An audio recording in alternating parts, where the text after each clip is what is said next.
Hey there, friends and fans. Rudros here, back with another question and answer session on this, the first day of May. Well, I guess actually when you view this, it'll be the 2nd of May, but I'm recording this on the 1st. So anyway, if you are interested in, thank you to everyone who submitted a question. If you're interested in having your question on here, feel free to submit it in the Discord link below, or you can message it to me on Twitter. You can also leave it in the comments of this video.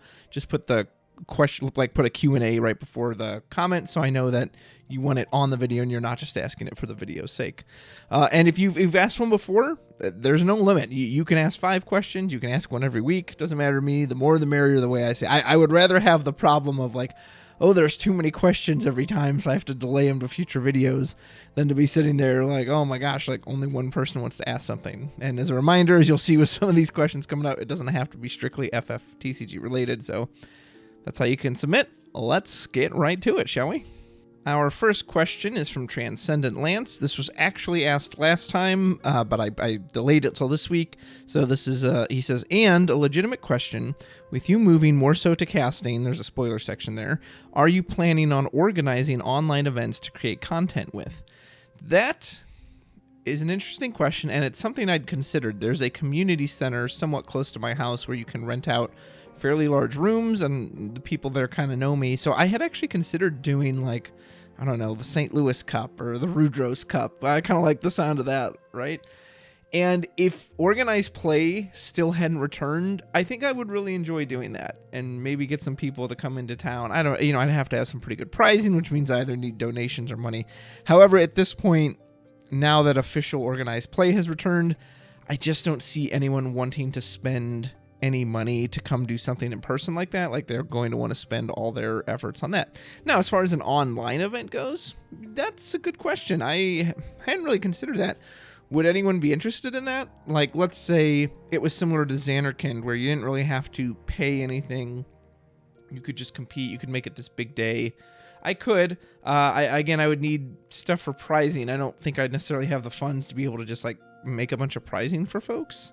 And so I would definitely need some help there, but I wouldn't be opposed to it. I'm not opposed to the idea. Although, again, especially with organized play returning, all these store championships going on, etc. Like, how do you do that? Man, wouldn't it be cool if, like, what if I could host an online event and the winner actually got an invite to Nats? Like, what if we gave away one invite to Nats that way? It's like a last chance qualifier. You know, they have that in Dota 2. Hey, you missed your invite through the store championships and Materia Cups? Well, guess what? A special one time only.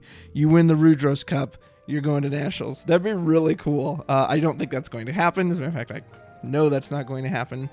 But yeah, so beyond that, maybe in the off season, like maybe once the competitive season downs, maybe over the winter I will, if there's interest, but we'll just see. We'll have to see. So not a bad question, Lance.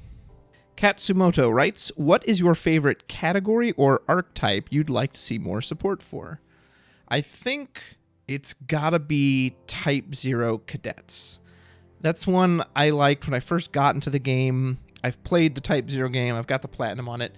Not that it's some amazing standout Final Fantasy title, but I remember enjoying it. I remember, I enjoyed it enough. Again, it doesn't like stick in my mind as some amazing game, but I remember enjoying it. And I did like what I saw of the Cadets when I first joined the game, and that you kind of had all these numbered characters, and that they clearly all went together, right? And they had this unity, and they worked together as a group, and I really like that. But they have been shafted, absolutely shafted. They get no support. They don't even get updates to old cards. Their colors are just terrible. Like, it's insane that they do not have a color fixer at this point. It's honestly inexcusable too. Like, I don't understand how you can release Soiree or like Riku. Like, you're capable of it. Like, there's nothing holding you back. Alrisha is their searcher, but she's in lightning, so it's very difficult to even just do 2 colors with Cadets. Like, you almost have to do wind, fire, lightning, which is very annoying. You could make a new Alrisha that says, you just copy Amber. You could say she's a 4-cost. She's got an EX burst, searches out any Type 0 Cadet. She wouldn't even be able to search herself that way, technically, because I'm sure they'd make her like Cirrus or Mistress or whatever her job was. But then you could search out a color fixing cadet. Like, let me show you how much they've been neglected as a type. I actually did some research on this and I added up the numbers. So look at this.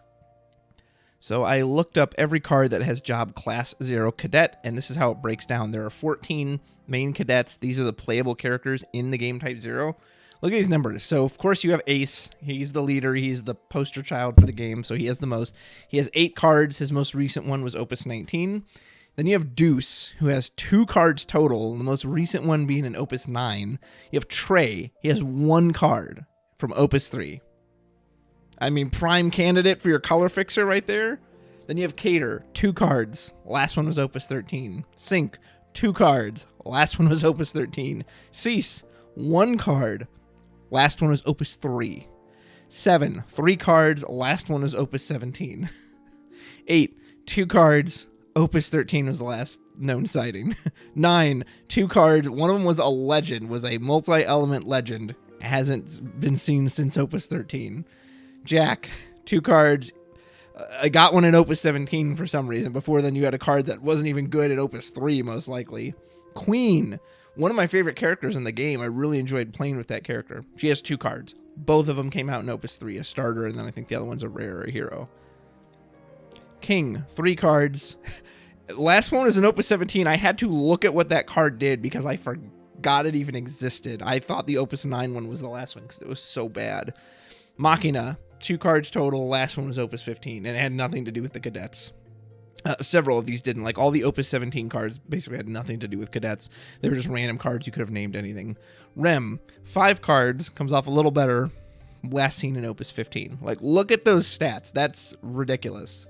There's so many characters there who are so overdue for a brand new card. And again, you could make it a really good archetype. You could make it, or a category, whatever you want, that you've got your searcher that can search out the backup cadet that, like Shinju, gives you color fixing. Like, why don't they deserve that? Why don't all the categories deserve that? And this is kind of one of my complaints about the design is, I've said this, that sometimes they design as if they're an Opus 19. Riku, Sid Kramer, Soiree, Shinju. And then sometimes they still design like it's back at Opus 3. Why does this category still not have a cadet? Why do we continue to get more aces?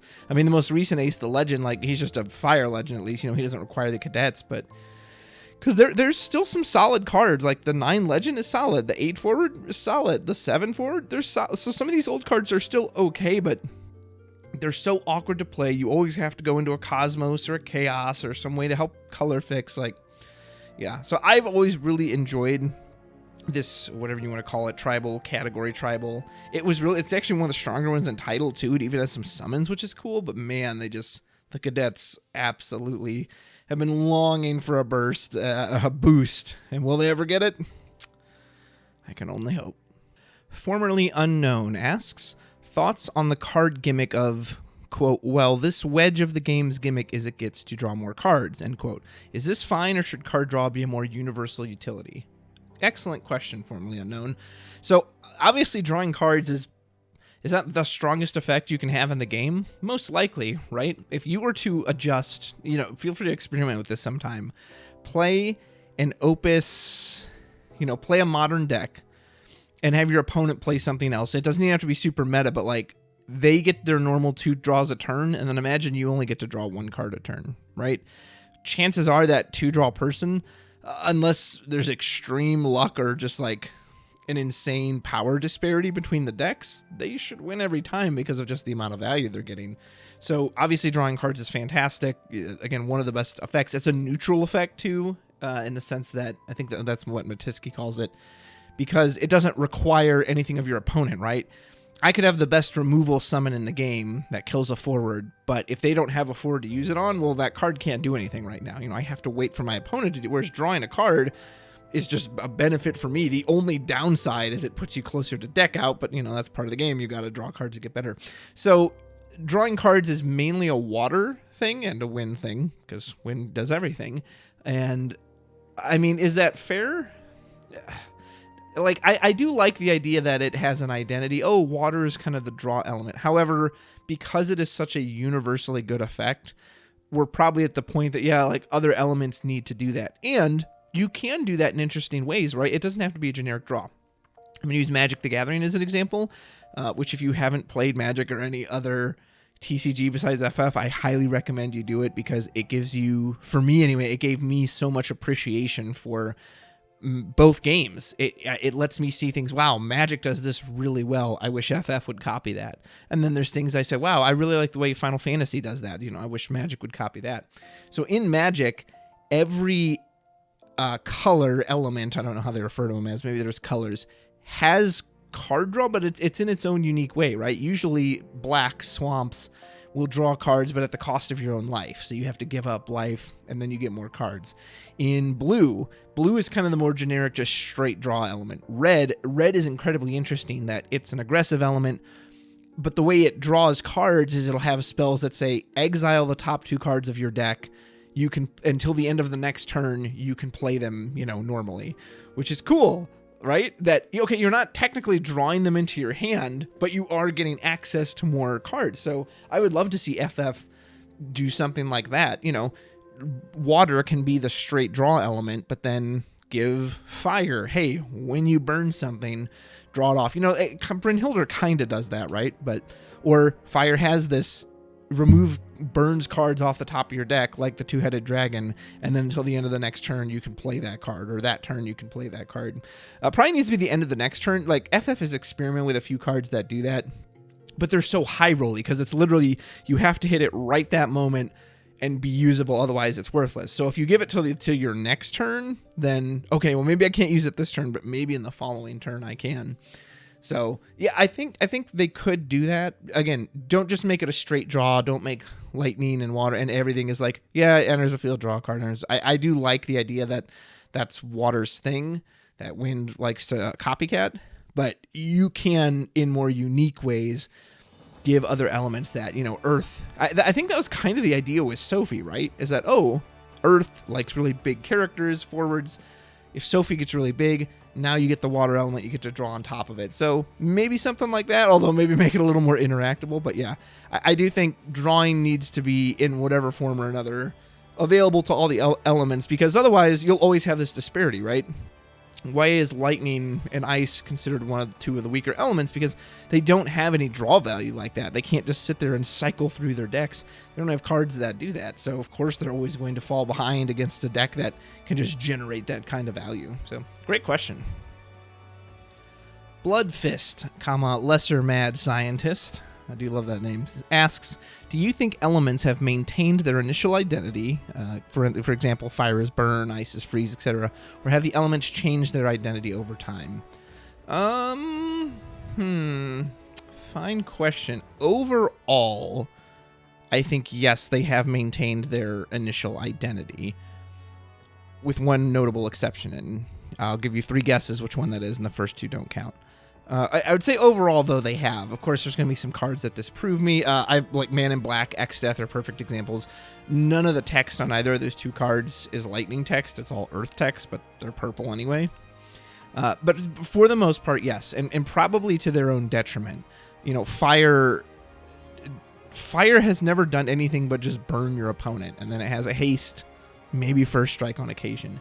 And there was a period there from Opus, fire used to be the butt of a lot of jokes. Fire, it's such a bad element. But there was a period there from about Opus, I guess maybe 10 to kind of maybe around 16, 17-ish, maybe 16. Depends if you count the Samurais in 17. Where fire was considered very good. Amaterasu was a big part of that because it was such a uniquely strong summon. But then the other thing is the damage got a lot easier to achieve. Fire cards used to have just these terrible caveats in their cards. If you go look at some of those old cards, there's this like Neo Bahamut summon. It cost 2, you dealt 8,000 damage to a forward, and you had to discard your entire hand. Or you'd have these cards, it's like, all right, choose that forward, physically rip up the top 5 cards of your deck. If you do, you can go and burn that for 10,000. That's an old Onion Knight joke. Ice is obviously still freeze and discard. And lightning a lot of times is still bound by the active rule, right? Or the 3 or less, or that new Ramu had the 3 or less restriction. Lightning cards still seem to have this restriction, and a lot of times the forwards are the same, right? The bodies of ice forwards and lightning forwards tend to be smaller, which back in the day was kind of neat. It was kind of unique to them. Okay, the body sizes are a little smaller, but they can, they have ways of pushing people out of the way through dulling them. Earth tended to be the only element that had really, really consistently big bodies. That's not really the case anymore. A lot of elements just have big bodies now. But overall, I do think they've maintained their identity. Again, probably to their detriment. Fire just burns stuff. I would love to see some more expansion in their elements. So maybe fire can, again, burn cards off the top of their deck and use that in an interesting way other than, and then it burns more things. Like, okay, well, we got that. My friend Ghoul talks about ice all the time. He wishes instead of outright discard, make it a more control-y, restricty element. Give ice a backup that has to be played in ice, but has Gentiana's effect that just says, hey, your frozen forwards have no abilities, or your dull forwards have no abilities, or whatever. And as I kind of alluded to earlier, I think the one element that has changed the most for the worst is wind.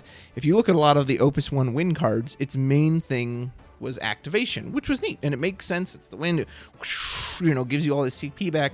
But most of their bodies, chocobos and all these other things, tended to be pretty small. And so the idea was that, well, you can spam the field with them, though. You can kind of flood, you can go wide because you keep getting your backups back so you can push out. But now, wind does everything.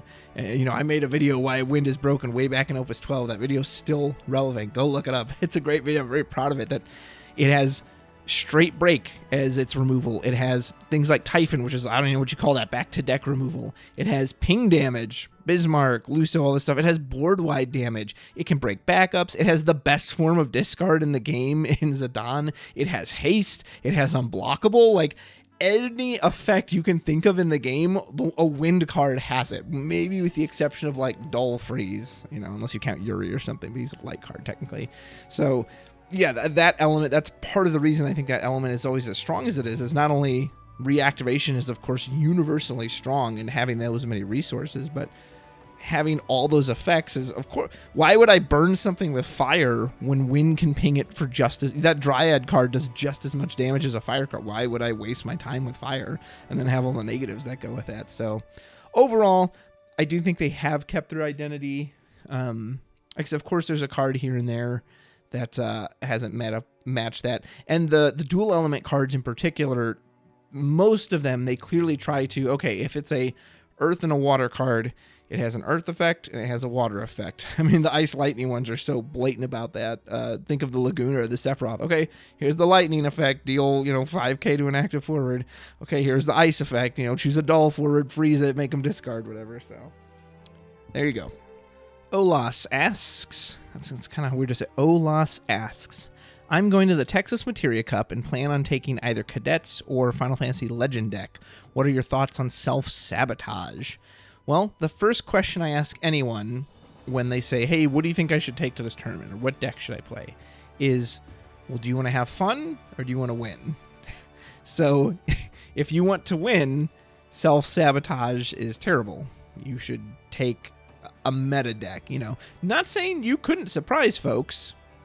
Plenty of kind of offhand, off-color decks have run the gambit before. You can get really hot, I think luck is such a much bigger factor than anything. If you run hot, if you go against the right matchups, you could take it with anything, as long as it's competent. Like Cadets can still pop off if they get set up. Now, are they reliable? No, not at all. So if you wanted to win, would I recommend that? No. But if you don't care about winning and you're just there to have fun, absolutely, I 100% support your self-sabotage. I would love to do that. If I was still playing... See, the problem is I always want to win, right? I'm way too competitive. I would want to win. I would want to make top cut. I would want to get those prizes, especially if it's a long drive or a flight. So I kind of wish I had that attitude of like, who cares? I'm just going to mess around. I'll do whatever. Like I'll play Neo X Death or discard or just something to just make people hate their lives. And, I'll just mess around. Or maybe just like you said, I'm going to play, I'm going to play Opus 5 Scions. I'm going to have the old Alice back up and Ida and Papalymo, and I'm just going to go in and haste everybody. I would have a great time doing that. And it's all about your attitude, right? But I would go into that knowing I am just going to mess around. It doesn't matter if I go 0-6. I'm just here to jam cards and talk with people. And I'd probably be really chatty during that bit because I don't actually care if I win or not. But again, if you actually want to win, then nope, don't do that. Be serious. Test, practice. Take a deck that you're good with that is relevant and works well in the meta. So, yeah. But if you're fine with that, if you're fine just having a good time, power to you, sir. And you're going to have a great time in Texas. I hope I get to cast you on stream with something really fun. I would love to see you with Cadets on stream. That would be awesome. Transcendent Lance asks, first batch of materia results, thoughts. All right, so let's just look over this at a brief glance. My thoughts overall was, it was a fun weekend of FFTCG. I was glad to see 3 different cups in 3 different countries. It's a shame I didn't get to cast part of the European one. Then I could have had the trifecta, right? One in each country over each day. Although, I was exhausted at the end of that, as was. Probably one of the bigger. So, I'll talk on the American one first. It's the one I looked at the most. Way more Ice Lightning than I was expecting. I don't know if that was meant as a 13 counter. That was very surprising. The Ice Earth doesn't surprise me. The Soiree, of course. I expected that. Water. The Ultros is kind of surprising getting up as high as it did. Of course, we just had more traditional water as well. There's no surprises on this list other than maybe the FF6, Chris getting as far as he did with that. And it did show up as well in the European one as well. Now, European actually had a lot of 13 representation. It seemed like nobody played 13 at the Florida one, nor did anybody play Win. And I guess they kind of canceled each other out. Everyone thought 13 was going to be there, so they abandoned Win, and then they also abandoned 13, though, because maybe they thought everyone was... that's the prevailing theory I've heard over and over. Is that what actually happened? Maybe, maybe not. I don't know. I've seen enough and been to enough events that I think sometimes people just want to play what they want to play. Kind of the people who tend to win a lot, or what I guess a community would call the top-level players, then they tend to play more consistent decks. But I've seen plenty of players no, I'm taking this deck. And sometimes they do really well with them. Sometimes they just go, hey, look at this. What are you going to do about it? So nothing really surprised me. I said, other than FF6, I've played a lot of FF6. And I am surprised it may, especially because Chris, I know, originally had Amaterasu in that list. And he took it out. So the fact that he did do as well and he got as far as he did I underestimate the deck? Man, it's very possible. Did he have good luck and hit good matchups? Also very possible. Couldn't say 100% because I didn't follow his entire day, but, Ice Earth won the whole event, but it also, Ryan lost on his, Ryan did, it's not like it was an Ice Earth final. I know Michael Byrne took it as well, and he didn't make the top cut, so it's not like that deck was just some kind of guaranteed win. It obviously just beats up on Soiree, which is really cool, so... Yeah, kind of is. I still think 13 is incredibly strong. I think if a lot of people had taken 13 or Win to Florida, then again, it really would have depended on the matchups, right? I think I saw Eureka say this once about a Japanese tournament where it was 3 represented decks. The aggro, I think this was the last set, aggro, mono water, and then wind. And it just came down entirely to matchups. Water would get destroyed by wind every time it took it on, but Wind got destroyed by the aggro. And what happened, the reason I think Water ended up winning the event was because a lot of the Wind players got forced against the aggro players, so matchups is a huge part of it. I think especially as the game has gone on, I think matchup discrepancies have gotten worse and worse and worse. Whereas back in Opus 8-7, the earlier days, I think, there were definitely bad matchups, but I felt like you still had a chance. Whereas nowadays, there's some stuff that's just okay, yeah, you're just going to lose. There is nothing you can do about that deck. You're just going to get run over. So, and then let's check Gold Coast. I will say Gold Coast, I can't, again, Dragoons is top 2. I would never recommend anyone take Dragoons to a tournament. I wouldn't. I think that deck is insanely overrated. I don't think it's a good deck in a standard meta for Opus 19. However, it got second place.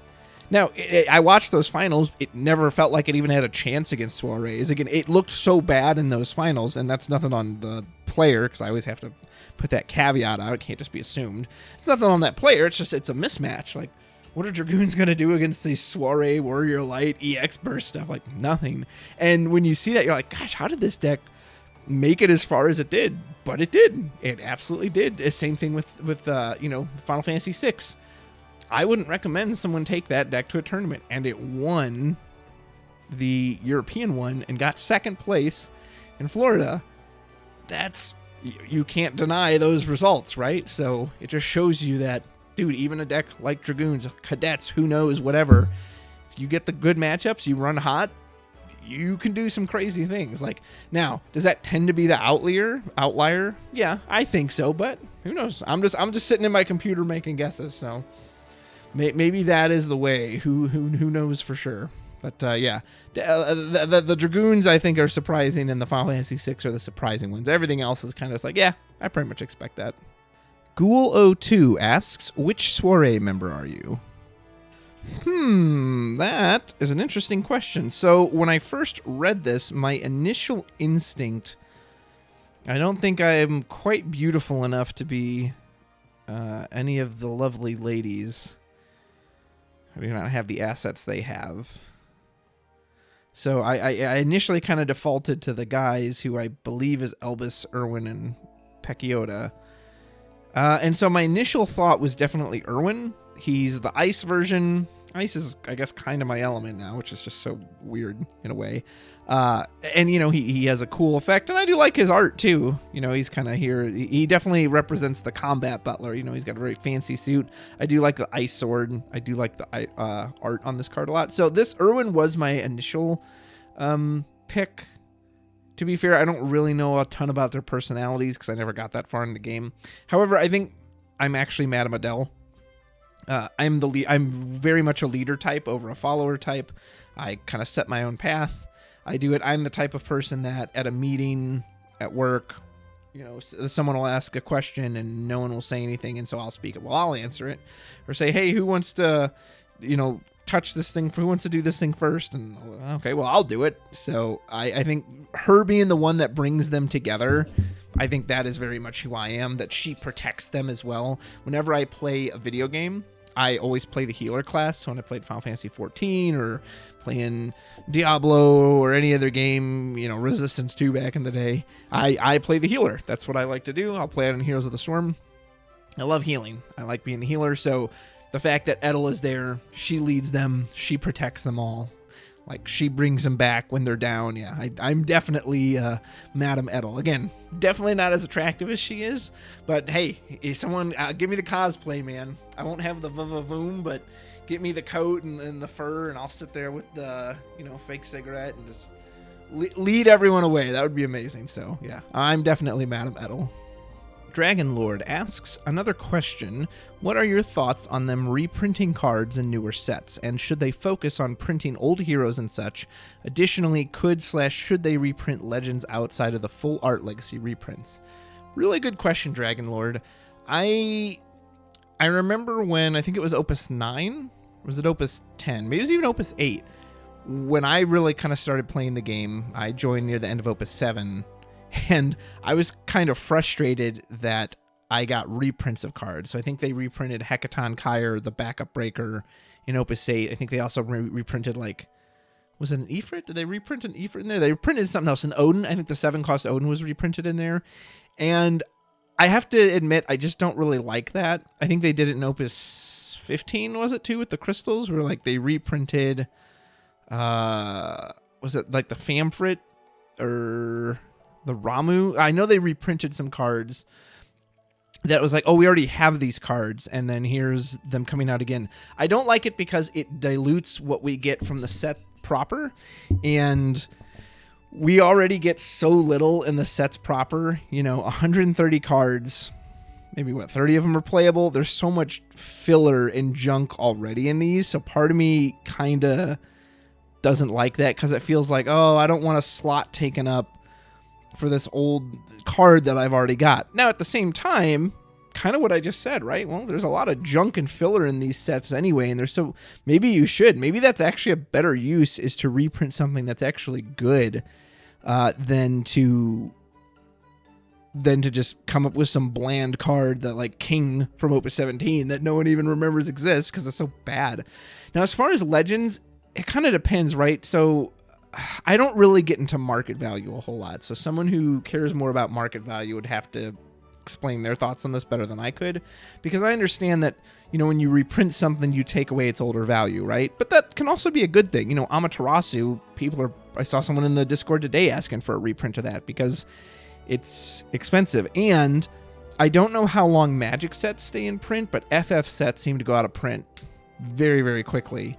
So there is this very limited window for you to get these cards before. Amaterasu is an insanely relevant card, but they don't print Opus 12 anymore. So, it's difficult to get your hands on it. So in that sense, yeah, I think the reprints are good. But I do wonder if they should keep them more to like the anniversary starter set where, hey, here's a bunch of staple cards. Here's Ishtola and Shantoto and all this stuff. I feel like I would enjoy that a little better than if they just reprinted them in the set. Like, don't give me just the reprint of the summons in the set, because it's just the one summon. Some of them aren't honestly even worth reprinting. And I do like the anniversary sets too, that you can show that to a new player, say, hey, you should pick that up because it has all these old relevant cards. And then should they reprint Legends outside their full art legacy? Yeah, again, it's hard to say. It depends on the legend. Like a lot of those legacy cards, do you use them much anymore? Some of them you do. Some of them, like the locks that got reprinted, Lena, can still be relevant, although we've obviously switched to new Lena in the water decks. But some of them are just like fodder. Like, I think I pulled a full art Opus 9 Vayne Legend. A lot of people hated that card when it came out. It wasn't very good. It's certainly not going to be good 10 sets later. So, yeah, I would personally rather see them put that off for a side kit like the anniversary starter, but perhaps that's just me. Transcendent Lance gets another one in, asks, fun question, how do you prefer your steak? Medium well. I do not want it well done. I don't want it burnt, I guess. And maybe is well done a clear enough descriptor of what you want? Because sometimes when I've said well done in the past and it's burnt. I don't want it to be burnt. I don't want it to be black. I don't want it to be charred. I want it to be juicy. I want to bite into it and I'm like, oh man, there's nothing like this. I also don't want it to be rare. I don't want it to be bleeding. So usually what I will say is medium well, hoping to get something that is clearly cooked, clearly got a crispness to it, but also juicy and tastes good to bite into. And you want just the right amount of chewiness, right? Like I do want it. It's got to be soft enough that I do chew it a couple times, but you don't want it to be so chewy that I got to start like a dog, like gnawing on a bone. So medium well is my choice. Firewolf the Burger Man asks, how would you feel about a commander style format where we can use mainline heroes / villains to lead decks and really lean into theming of each game? Or would you prefer more support towards other game modes like title or boss fights? The way it's currently going, if I had to pick, I'd probably say title or boss fights. People don't really play those either. And granted, maybe I'm out of touch because I don't have my own locals. I'm sure someone can tell me in the comments, actually, at my locals, we do a boss fight every single week, or we love to do title tournaments. Like, I do think title is fun. I think title is actually the closest the game gets to replicating a Final Fantasy game. I love playing Category 10 in title, Category Type 0 in title, 7 in title. Oh, look, here's actually all the people I've wanted to use. That is, I do really enjoy title for that. Obviously, they don't balance it at all, and it's just got some wonky, obnoxious, ridiculous stuff in it. But so and it's just, the game is so small. If you go to an event, everyone plays standard.